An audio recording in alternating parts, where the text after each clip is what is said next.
Bismillahirrahmanirrahim. Rabbi shrah li sadri wa yassir li amri wahlul 'uqdatam min lisani yafqahu qawli wa sallim wa barik ala sayyidina Muhammadin wa ala alihi wa sahbihi ajmain. Amma ba'du. Yang sangat saya hormati Profesor Dr. Purwo Santoso selaku Rektor UNU. Di sini ada pernah mas-mas saya, ada Profesor Yani, ada Mas Aris, ada teman-teman, ada Pak Mustafid, semua yang saya hormati. Saya mohon maaf atas keterlambatan karena saya masih sekolah tadi, masih mengikuti sekolah. Jamnya harus tadi jam 9. Mengenai ilmu manfaat itu kita mengikuti tradisi ulama-ulama dulu. Itu kalau pakai standar dengar makna indikator atau indikasi, itu adalah dimulai dari kita legowo dengan faham-faham atau dengan satu harapan. Saya punya sekian contoh bahwa agama ini limangkana yarjuwa hawal yawmal akhir. Agama ini bagi yang selalu berpengharapan. Jadi misalnya ada orang fasik atau sedang salah atau sedang goblok, sedang tidak pinter, itu kita harus membahasakan sedang itu ya mutalabbis bitil kalfilah atau mutalabbis bitil kalfalah. Ini penting sebagai mukaddimah karena awal kerusakan agama ini dimulai dari gerakan-gerakan yang mudah mengkafirkan kelompok lain, sehingga ini memutus harapan. Jadi saya mohon kepada Bapak Profesor, Bapak semualah yang terlibat dalam pendidikan itu, terutama ini menyemaikan harapan. Orang yang sekarang sedang jatuh bisa saja suatu saat bangkit, yang sedang fasik bisa saja suatu saat soleh. Sehingga agama ini diperuntukkan limangka layar juwoha wal yaumal akhir, bagi yang selalu berpengharapan. Sehingga agama ini tidak boleh main vonis, mengkafirkan orang lain, terus kemudian menganggap kelompok lain tidak termasuk Islam, itu tidak boleh. Sebab itu ciri khas ahli sunnah wal jamaah yang diimplementasikan akidah NU di Indonesia, atau kalau dalam bahasa PBNU itu sudah ahli sunnah masih ditambahi an-nahdiyah. Itu dimulai dari apa sih? Itu dimulai apa? Yang tidak mudah mengkafirkan orang lain. Karena sekali gerakan ini itu tumbuh dan kita masuk ke situ, maka orang Islam itu otomatis berkurang, karena yang hakikatnya masih muslim kita anggap kafir. Yang hakikatnya suatu saat tobat kita vonis atau kita statuskan, kita stigmasi sebagai orang yang jelek, sehingga nggak ada harapan lain lagi untuk baik. Sebab itu pengajian ini atau ngaji ini saya mulai dari ciri khas mazhab ahli sunnah wal jamaah tentang ilmu manfaat. Ilmu manfaat itu ilmu yang orang itu selalu berharap kepada Allah Subhanahu wa ta'ala. Limangkana yarjuwa hawal yawmal akhir. Saya beri beberapa contoh masail fiqhiyah. Ada orang misalnya mati bunuh diri atau mati karena minum oplosan. Itu di Syarhun Nawawi, syarah hadis Nawawi ketika mensarai Sahih Muslim. Gimana hukumnya orang yang mati karena oplosan atau karena bunuh diri? Sebagian ulama mengatakan jangan datangi jenazahnya sebagai hukuman biar nggak ada lagi yang mati bunuh diri. Ada ulama yang berpendapat tetap kiai itu datang karena bunuh diri itu sudah salah, dan kalau kiai-kiai tidak datang maka ditakutkan ada kefiah baru dalam mengelola jenazah, dan itu lebih bahaya. Misalnya ada orang mati oplosan karena orang-orang soleh tidak datang, kemudian komunitas mereka bikin satu tradisi baru dalam memakamkan jenazah, misalnya didusi be'arak, terus mayitnya didep nongetan, atau dimakamkan begitu saja. Sebab itu pertanyaannya, lalu gimana? Ya al-maisur la yasqutu bil ma'zur, kita harus datang, setidaknya kita tetap mendatangi syariat Islam yang dalam mengelola jenazah dimakamkan secara benar, dimandikan secara benar, disolatkan secara apa? Nah artinya begini, Kita datang ini sebetulnya bukan bentuk penghormatan ke orang fasik, tapi bentuk mengawal syariat Islam supaya tetap berjalan meskipun sedang mengelola orang apa?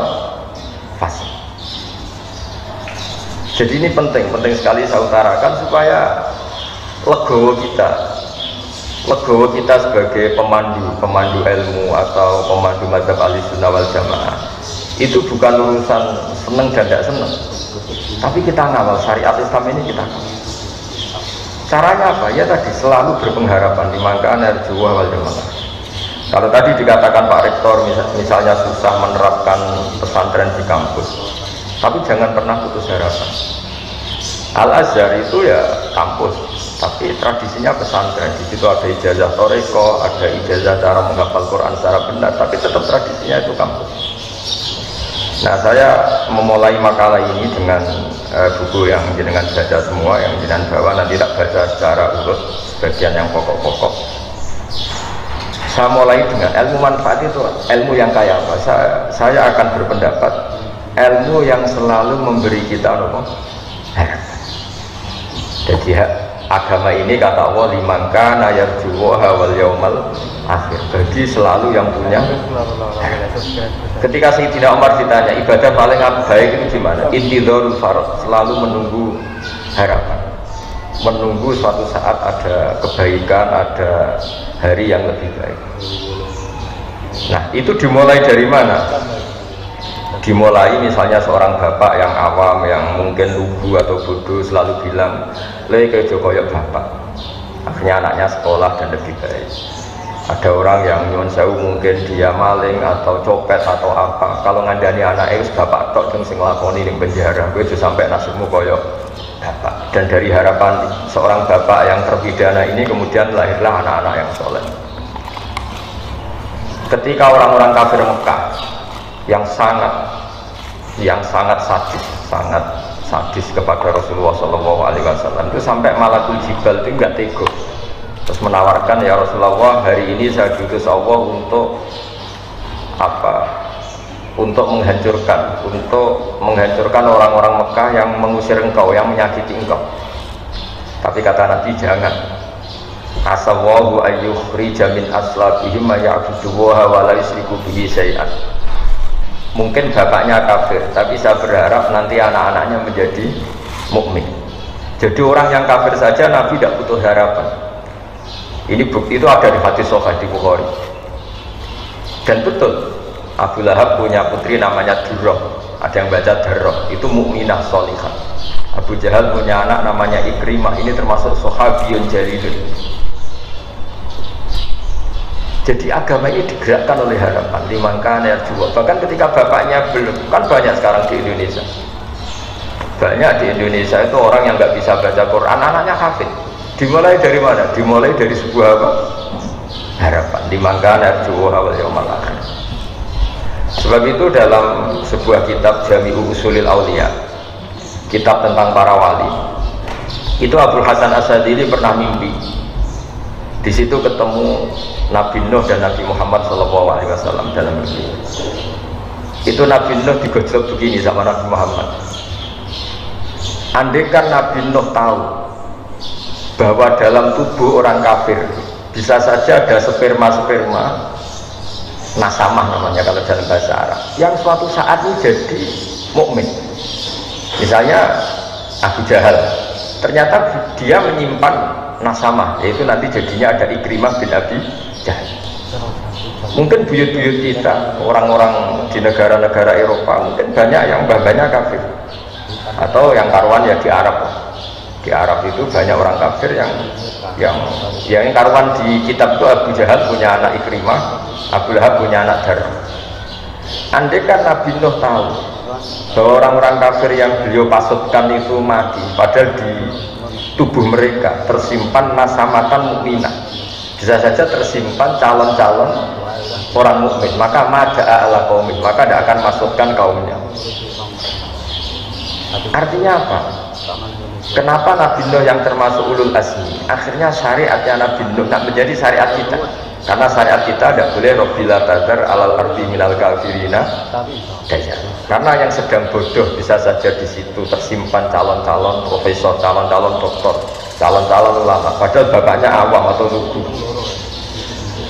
Maka Bapak Purwo, Pak Profesor Purwo, saya pernah ketemu profesor juga di Jogja cerita, Gus sebenarnya saya dengan bapak saya itu entah pinter mana. Kok sampai cerita gitu ya? Bapak saya ini petani udun, punya anak profesor. Saya profesor, anak saya naik SMP saja kesulitan. Biasanya ini pinter siapa? Makanya cerita yang favorit di Mbah Zubair, abahnya Mbah Mun itu. Ada orang awam, duduk, punya anak alim alama. Setelah punya anak alam alama ini, anaknya ini punya pondok besar itu. Ya rata-rata santri itu kultus. Anaknya saja sealim ini, apalagi bapaknya. Suatu saat bapaknya ke situ, sholatnya ya ada bener, wudunya ada bener. Santri itu masih bisa mentakwil. Ini mungkin jadab itu bahasa khusus pondok, mungkin punya perilaku khusus loh, yang sudah terbebas dari syariat. Suatu saat bapaknya ini kencing dekat musola, jadi sudah agak bisa ditakwil. Wah ini kali ini bodoh betul ya. Singkat cerita si santri memberanikan diri matur kiainya, Pak Yai, saya ini kecewa. Dulu saya kira bapak anda lebih pinter dibanding anda, karena anda alim betul.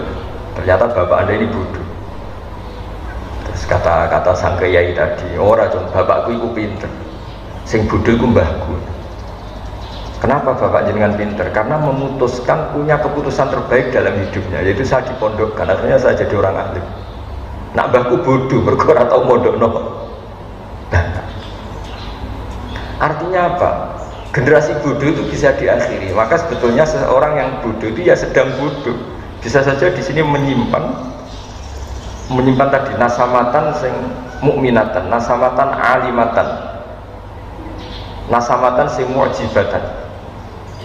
Sehingga kalau dalam ngaji nahwu, ini juga orang-orang unu juga harus ngaji nahwu. Bahasa nahwu itu manusia itu berstatus seperti isim fa'il. Isim fa'il itu kalau fasikun berarti sedang fase, bukan permanen fase. Seperti kita misalnya mungkin kita sholihun, ya sebetulnya sedang soleh, bisa saja kita su'ul khotimah, sehingga tetap disuruh berdoa ya muqallibal qulub tsabbit qalbi ala dinik. Lalu gerakan-gerakan ekstremis itu tidak mau belajar seperti ini. Kayak apa dulu Abi Sufyan musuhi Kanjeng Nabi, tapi akhirnya mukmin. Semua perang orang kafir itu dipimpin Abi Sufyan. Dulu ketika Nabi orang Islam kalah di perang Uhud, panglimanya orang kafir itu Wahsy, Khalid bin Walid. Tapi akhirnya Khalid bin Walid masuk Islam. Orang yang paling biadab di perang Uhud itu Wahsy, yaitu yang membunuh Sayyid Hamzah, juga akhirnya Islam. Maka ilmu nahwu itu penting, berarti fasikun ya di terjemahannya sebetulnya sedang fase, bukan berstatus fase, bukan berstatus permanen fase. Sehingga itu dipelajari oleh ulama-ulama. Kenapa? Karena dengan cara seperti itu ada harapan. Maka saya mohon, misalnya Universitas Endo yang di Jogja, misalnya masih kecil ya berharap lebih besar, misalnya kurang baik berharap akan lebih baik. Pokoknya hasil itu jangan sampai orang itu tidak punya harapan. Maka kata Sayyidina Umar, afdhalul ibadah intidharul farad. Ibadah terbaik adalah selalu punya apa? Harapan, dan berharap hari esok lebih baik, hari esok lebih baik. Dan awal dari kesalahan kita bermadzhab adalah madhab yang takfiri, yang memutus harapan. Ya, karena maknanya mengkafirkan itu berarti menutup orang lain dari rahmatnya Allah. Karena maknanya kafir itu penutup. Sehingga dalam sebagian bahasa Arab, petani itu bahasa Arabnya kufar, karena maknanya itu penutup biji-bijian di tanah. Jadi bahasa kafir itu, makanya bahasa kafir kadang dipakai lain syakartum la azidannakum wa la in kafartum. Kenapa dikatakan kafartum? Karena menutupi nikmat yang diberikan Allah ke dia, pengingkar nikmat. Sehingga bandingannya kafartum dengan apa? Syakartum. Nabi Sulaiman juga pernah bilang, hada min fadli rabbi liyabluwani aashkuru apa. Jadi punya bahasa kafir itu tidak mesti seru keluar dari Islam, itu tidak. Bahasa kafir itu bisa pengingkaran terhadap apa? Nikmat, atau pengingkaran terhadap anugerah Allah juga disebut karena bandingannya itu syukur sama apa? Kufur. Nah kadang perbandingan itu ekstrim, yaitu mukmin dan kafir. Nah ngaji ini memang saya mulai dengan rumus yang agak jelimet, tapi ini akan menjadi panduan untuk Nahdlatul Ulama, juga untuk para akademisi di kampus, bahwa semuanya itu dimulai dari harapan. Dulu kita dijajah Belanda 350 tahun, dan masyarakat kita zaman itu sangat terbelakang. Wong penjajah itu buruk, sudah buruk, kafir. Orang-orang tua kita nyeluk Belanda itu dorong. Wong penjajah kok diundang dorong. Mungkin andaikan saat itu ada pakar sudah putus asa. Bagaimana bisa menggerakkan masyarakat yang saking bodohnya itu penjajah dipanggil dorong. Kayak apa susahnya pas itu? Kita ini bisa menggerakkan masyarakat tuh kalau punya kesadaran melawan. Kok kesadaran melawan? Nganggep penjajah ini tuannya, majikannya. Kamu bisa mendidik orang melakukan perlawanan dengan cara berpikir seperti itu. Kayak apa? Tapi para pejuang kita, para ulama kita, para kiai kita tidak berhenti ada saja celah untuk mendidik mereka supaya mau melakukan perlawanan. Padahal saking lucunya, wong penjajah kok diundang dong. Duh, kayak apa? Susahnya apa? Tapi barokahnya punya harapan, bergerak, kemudian akhirnya kita jadi merdeka. Orang-orang desa yang jadi buruh, gara-gara jadi buruh lama, roh enake wong sugih, duwe akeh, rumahnya AC nan kulkasan, terus punya harapan, muga-muga anakku ora kaya aku. Periode anak sudah jadi orang yang tidak buruh. Banyak orang yang buta huruf, periode anak itu sudah hafal Quran. Banyak orang yang nggak tamat SD, periode anak sudah dosen. Makanya PR kita setelah kita jadi anaknya orang awam, jadi dosen, jadi doktor, apa kita setelah jadi doktor bisa lebih baik? Nah ini PR. Jadi ilmu manfaat itu dimulai dari cara berpikir, itu selalu punya.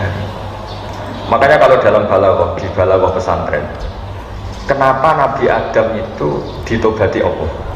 Padahal salahnya sama-sama salah. Iblis ya salah, melanggar perintah Allah. Adam juga salah, melanggar perintah Allah. Karena Nabi Adam itu bukan salah permanen, tapi sedang salah.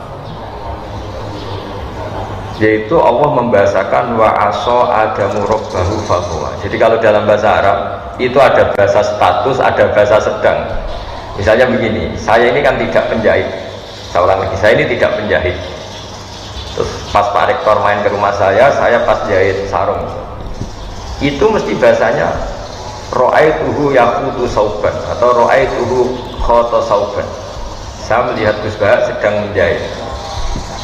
Sedang menjahit ya sudah sedang menjahit, tapi saya tetap tidak penjahit. Adam itu hanya dibahasakan Allah wa aso adamu rabbahu faghwa. Itu sama dengan bahasa khata fulanun at-tauba. Ada orang menjahit baju. Ya sudah menjahit saja, tapi tidak penjahit. Jadi tidak boleh kamu bahasakan Adam itu pendosa, tapi sedang dosa. Nah, ilmu-ilmu seperti ini mulai hilang karena orang itu lebih menganalisis, nuruti pikirannya, khayalnya daripada mengikuti kaidah. Padahal kalau dalam kaidah seperti yang saya utarakan tadi, bahasa fasik itu isim fa'il itu zamannya itu hal sama istiqbal. Kalau hal itu sekarang, berarti sekarang sedang fasik. Orang itu sekarang sedang kafir. Tapi mana sih? Kita tidak pernah tahu kaifa akibatnya, nanti akibatnya kayak apa. Kayak apa kita perang Uhud, bencinya kita sama Wahsy karena membunuh Sayyid Hamzah, bencinya kita sama Khalid bin Walid karena dia panglima perang orang kafir. Tapi apa yang terjadi? Khalid bin Walid akhirnya masuk Islam, Wahsy sama. Mungkin sebagian mahasiswa, ini juga sekaligus sambut mahasiswa baru, mungkin sebagian mahasiswa kecewa punya bapak yang lugu, yang awam, mungkin yang jualan pentol, mungkin yang apa. Tapi justru itu menginspirasi anak-anak untuk tidak punya nasib kayak bapaknya. Sementara kadang yang kita anaknya orang mapan, justru inginnya nuntut yang bersifat materi. Jadi akhirnya apa? Setelah yang anaknya orang awam, anaknya orang lugu ini jadi orang, nanti jadi kebanggaan. Saya ini anaknya orang biasa bisa jadi dekan. Tapi yang menggerakkan itu apa? Yaitu harapan. Makanya ciri khas madzhab Ahlussunnah wal Jamaah adalah tidak boleh mengkafirkan orang lain, karena dengan itu berarti Anda memutuskan hubungan Allah dan hambanya. Gak boleh, anak saja gak boleh dipisahkan dari orang tuanya. Gak boleh kamu menjual pedet atau anak sapi terpisah dari indukannya yang masih menyusu. Apalagi ini at-tafriq bainal abdi wa rabbi. Kebutuhan dasar seorang manusia adalah berhubungan dengan Tuhannya. Lalu orang ini kita putus hubungannya dengan apa? Tuhan. Dan begitu seterusnya. Sehingga tadi Nabi, meskipun yang menyakiti Nabi ini orang-orang kafir yang sangat biadab, ketika mau dihabisi sama malaikatul jibal, itu Nabi masih ngendikan bal arju ayyukhrijawahu min aslabihim ma ya'budullaha wa la yusyriku bihi syai'an. Jadi ini yang sedang kafir saja Nabi tidak berhenti Saya sering ketemu bapak-bapak itu cerita ke saya, Gus dulu itu tidak puasa gara-gara anaknya ikut program Iqra atau Qiraati atau yang bu'ala, ikut TPA. Itu anaknya puasa masih kecil, karena masih kecil puasa itu digendong. Lama-lama bapaknya ini malu, anakku itu kayak poso, akhirnya ikut poso. Kalau wisuda khataman Quran itu banyak bapak-bapak itu nangis. Kalau ditanya itu ya lucu. Beliau-beliau ini kadang nggak bisa baca Quran, anaknya bisa hafid. Wisuda kampus juga sama. Kadang bapaknya nyuruh saya wis pacaane gak parlentes, gue tok duwe to. Anaknya kadang kumplot. Coba kalau kita melihat orang awam langsung tidak berpengharapan, maka generasi berikutnya akan hilang. Karena kita memutus apa? Makanya agama ini bagi siapa? Limangkana yarjuwaha wal yaumal akhir. Agama ini bagi siapa yang selalu punya. Indonesia pernah gak merdeka, pernah ada gestok, pernah ada apa saja, dan sekarang baik-baik saja. Sekarang juga ada masalah pandemi, masalah apa-apa, tapi kita selalu berharap akan baik-baik saja, karena agama ini limangkana yarjuwaha wal yaumal. Kemudian berikutnya saya akan terangkan metode dakwah, metode mengelola ilmu supaya lebih baik, lebih manfaat. Ini saya menyitir ini, mohon dibuka halaman tentang apa metode.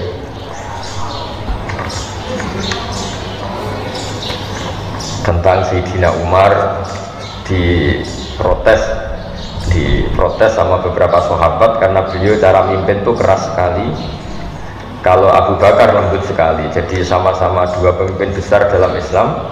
Yang Umar itu keras sekali, yang siapa?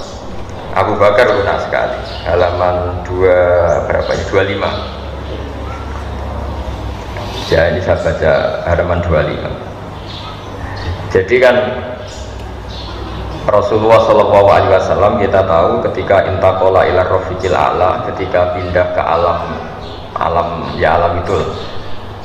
Karena tentang Nabi itu gini Pak Rektor, jangan sampai kita yang NU atau yang Ahlussunnah wal Jamaah itu menamai Nabi itu meninggal. Jadi memang kalau ulama itu aturannya agak jelimet. Pernah ada Imam Malik ketemu orang, ila aina anta, kamu kemana? Zurtu kubron Nabi, saya mau ke kuburannya Nabi. Itu dineng sama Imam Malik, orang itu gak ditanya.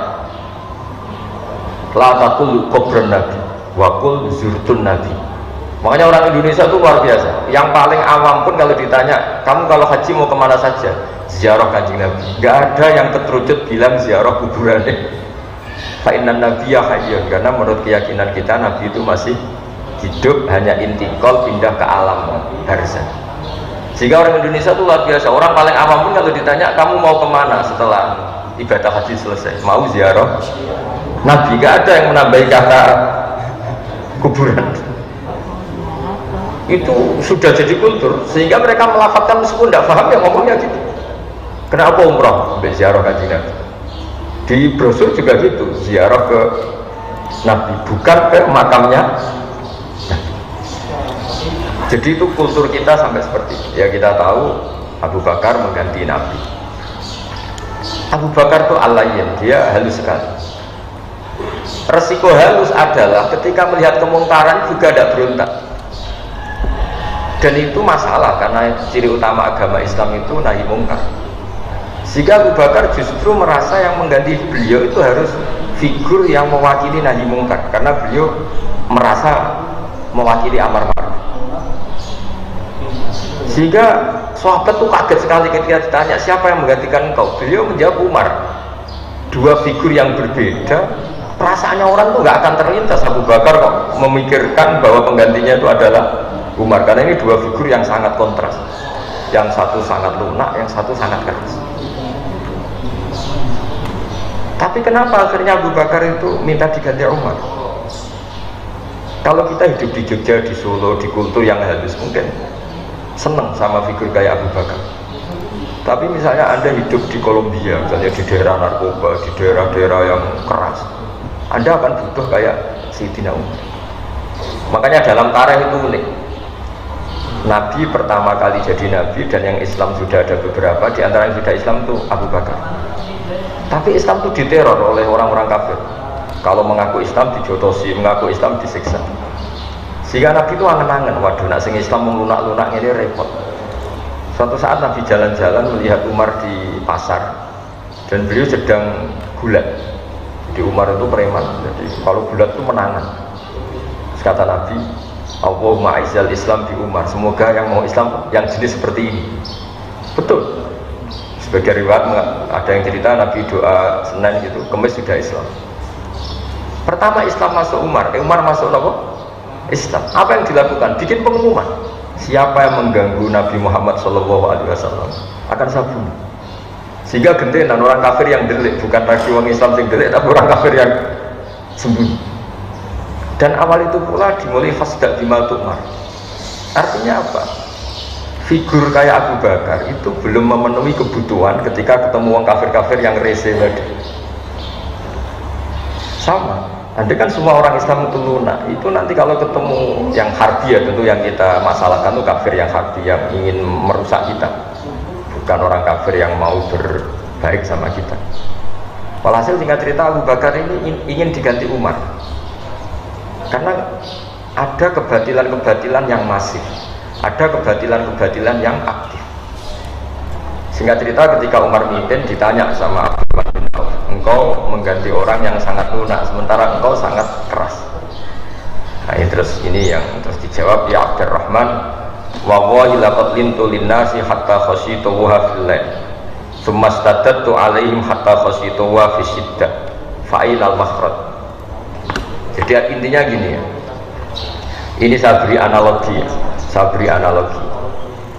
kalau kita misalnya punya keluarga yang nakal, misalnya yang pergaulan bebas, kalau ketemu paman atau Pak D yang lunak, ngajak pacarnya di situ gak ditegur, melakukan hal yang haram gak ditegur, pasti ponakan ini berpikir wah gak apa-apa, nyatanya Pak D saya gak negur. Intinya apa? Kalau terlalu lunak menjadikan keponakan ini yang salah tidak tahu kalau itu salah karena nggak ditegur. Kebalikannya kalau pamannya ini terlalu keras, ponakannya juga nggak pernah main ke sini. Jadi ya rapo berdidik, ke situ saja enggak. Jadi akibatnya sama, yang terlalu lunak ya nggak bisa didik karena membiarkan, yang terlalu keras juga nggak bisa didik karena ketemu saja enggak. Karena ponakannya pasti ya berani ke situ. Intinya apa? Terlalu lunak ya masalah, terlalu keras ya masalah. Maka kata Sayyidina Umar, ketika aku pakai metode dakwah lunak, saya juga takut dosa. Karena lunak adalah bisa saja pembiaran terhadap maksiat. Tapi ketika saya terlalu keras, saya juga takut dosa. Karena keras itu menjadikan tidak berkesempatan komunikasi, tidak berkesempatan interaksi. Natijanya sama, hasilnya sama-sama orang kober didik, tidak berkesempatan mendidik. Itu yang dimaksud Sayyidina Umar, wallahi laqad lintu linnasi hatta khasyitu wa fil lan tsumma stadadtu alaihim hatta khasyitu wa fi siddah. Jadi dakwah yang terlalu lunak juga masalah kayak tadi. Tapi saya ini cerita zaman dulu ya, saya tidak ingin dalam konteks bernegara yang baik itu ada ekstremitas, karena ini kan cerita zaman dulu orang kafir itu sangat ekstrim, mengancam membunuh yang mau masuk Islam, sehingga Nabi butuh figur orang kayak Umar yang berani ngancam balik, yang berani ngancam. Nah kalau dulu kan enggak, gara-gara belum ada Umar, Abu Bakar CS-nya hanya jadi objek intimidasi orang kafir. Tapi gara-gara Umar masuk Islam, gantian Umar yang intimidasi mereka, dan barokahnya itu kemudian Islam nggak diganggu lagi. Nah artinya apa? Kita sebagai dai ini berkebutuhan macam-macam. Makanya terus di fikih disimpulkan, jika ketemu orang kafir yang harbi, yang keras, kita boleh keras. Makanya qatilul ladzina yuqatilunakum, perangi mereka yang merangi kamu. Sehingga ulama dulu yang merangi Belanda, merangi Jepang, karena mereka merangi kita. Tapi kalau mereka tidak merangi kita, tentu kita diharamkan merangi mereka. Nah bayangkan misalnya zaman Belanda jajah kita, Jepang jajah kita, terus kamu fatwa yang lemah lembut, ya repot. Zaman itu ya nggak jadi merdeka dengan fatwanya seperti itu. Nah Islam itu menyediakan itu semua. Ada fatwa saat perang, juga ada fatwa saat negara normal. Kalau ketika negara normal ya fatwanya tentu bil hikmati wal mau'izatil hasanah. Tapi apapun itu sudah saya niati di sesi ngaji ini, saya akan cerita agama ini liman kana yarjuha wal yaumal akhir. Jadi cerita pokok yang ada di hadis sahih adalah ketika Malakul Jibal menawari Rasulullah SAW untuk menghabisi orang-orang kafir Mekah, Nabi ngendikan, tapi saya berharap dari anak turun mereka menjadi mukmin. Ini bapaknya masih kafir. Nabi berharap generasi ini selesai dengan melahirkan orang-orang mukmin. Jadi setelah Abu Jahal itu ya sudah selesai, karena Abu Jahal melahirkan orang namanya Ikrimah. Khalid lebih ngeri lagi. Khalid itu punya bapak namanya Walid. Wah itu lebih parah lagi. Walid bin Mughirah itu biadab-biadabnya orang Mekah yang paling mengganggu Nabi. Tapi punya anak Khalid bin Walid yang nanti menjadi panglima terbaiknya umat Islam. Wahsy, kayak apa Nabi tidak senangnya sama Wahsy? Karena membunuh ahabban nasi ila Rasulillah. Sampai saking nggak senangnya Nabi itu, sudahlah Wahsy, iman kamu saya terima, tapi tolong kalau ketemu saya kamu menghindar. Setiap saya melihat kamu saya akan ikan pamat saya Sayyid Hamzah, tapi iman kamu sudah saya terima.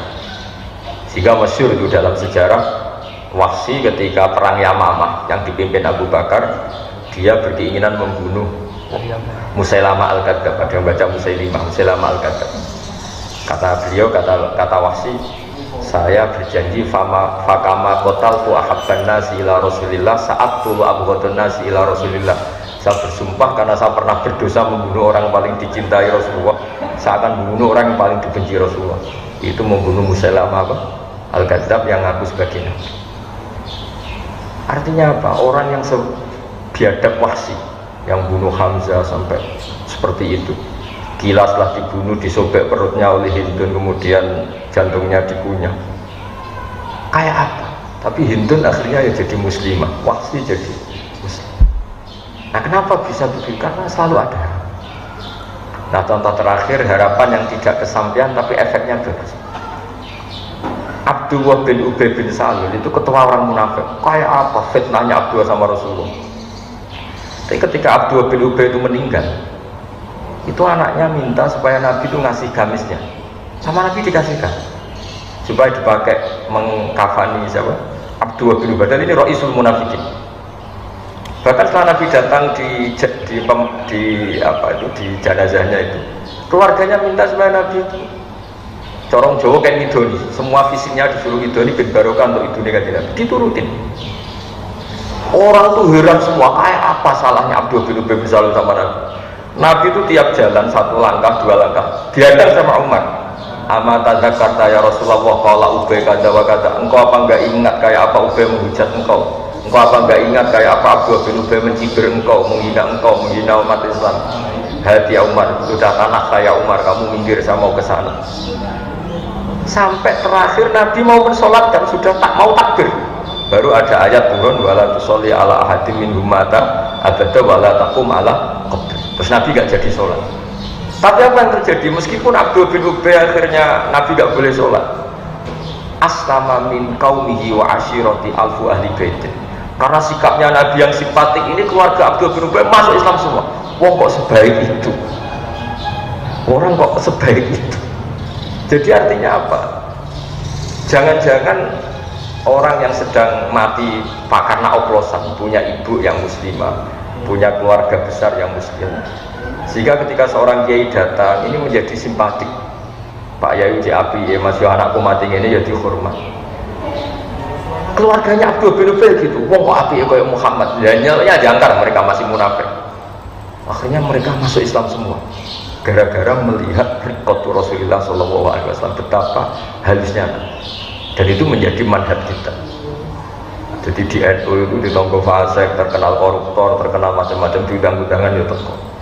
Itu bukan menghormati orang fasik. Wah ini berarti melegitimasi kefasikan. Jadi sudah orang fasik kok datang.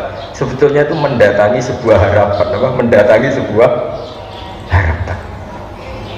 Jadi kita berkawan orang fasik, punya berkawan dengan harapan. Jadi ini ciri khas madzhab-madzhab ahli sunnah wal jamaah, dan saya mohon ilmu ini menjadi ilmu yang jadi pegangan kita. Keempat, kenapa itu kita lakukan? Ini ada di kitab Hikam, pernah saya ajarkan juga ketika Fakultas Kedokteran UGM kesini. Kenapa ini kita ajarkan? Yang keempat, ini contoh saya yang terakhir. Karena sebetulnya kita benci orang maksiat itu karena kebetulan orang itu tidak ada hubungan dengan kita.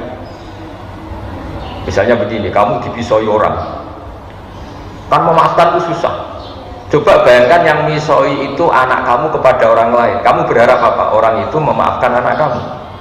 Kalau pertanyaannya, wah misoi kudu diwales, kudu ditaboki, kalau orang mengumpat itu harus ditangani. Pertanyaannya, kamu fatwa gitu karena kebetulan yang salah bukan anak kamu. Coba kalau yang salah itu anak kamu berharap dimaafkan apa dipukulin?